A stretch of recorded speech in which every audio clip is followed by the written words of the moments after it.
Bonjour et bienvenue, mon nom est Noura009 et bienvenue dans la question animée, l'émission qui parle d'animé et seulement d'animé. Mais attendez, je me rends compte que c'est à ce moment-là que je suis censé mettre quelque chose en intro. Mais que mettre? Donut!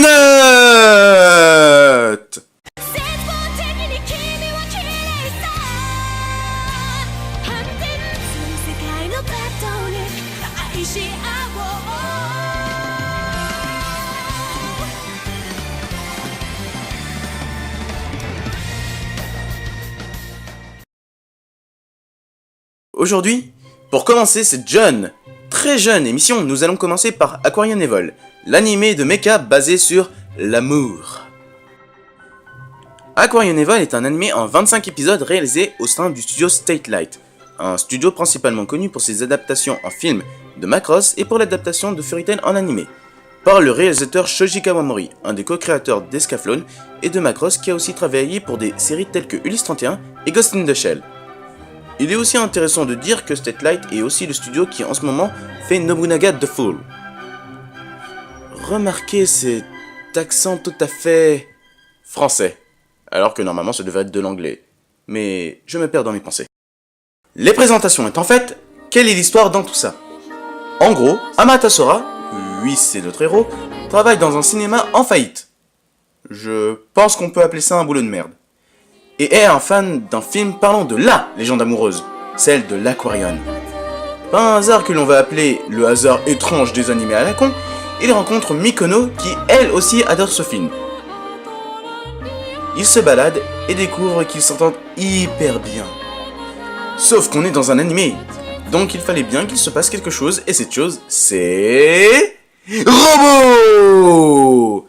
Car des extraterrestres du nom d'ange déchu attaquent. Heureusement, une organisation très organisée du nom de Neodiva a une idée de génie derrière la tête. Contre robots, plus de robots. Mais en fait, ça ne marche pas.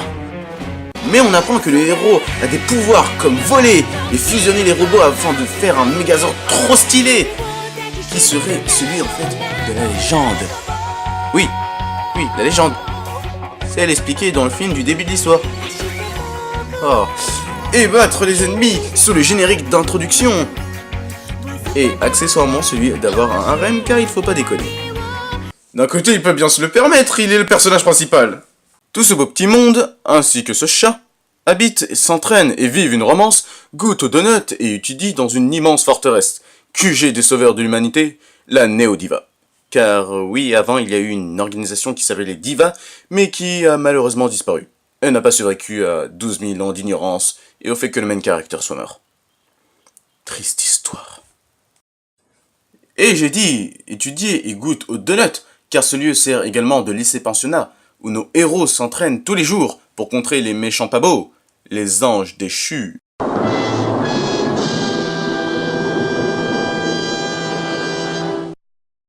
Dans un premier temps, nous avons ce personnage inutile, dont je me rappelle plus le nom, donc je l'ai appelé Jean-Charles.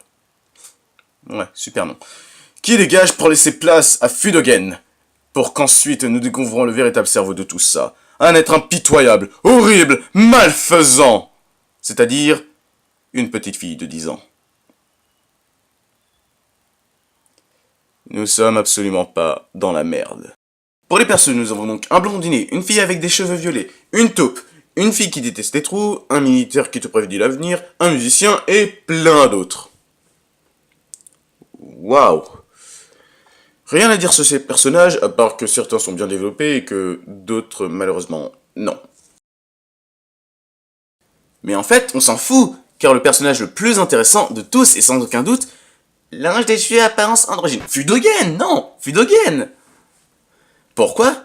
Tout simplement parce que c'est le personnage le plus classe et le plus cool de toute la série. Regardez comment il s'habille! Entendez ses répliques de fou! Regardez ce visage! Ce visage! Ah, Fudogen, s'il n'existait pas, il faudrait l'inventer. La présentation de l'univers étant faite, parlons de ce qui ne va pas dans cet animé, comme le scénario, les combats et les OST.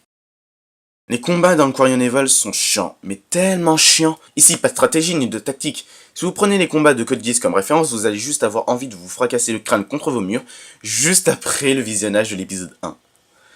Je précise, je trouve l'animation des mechas assez belle et assez bien faite, mais sinon pour le reste, c'est horrible.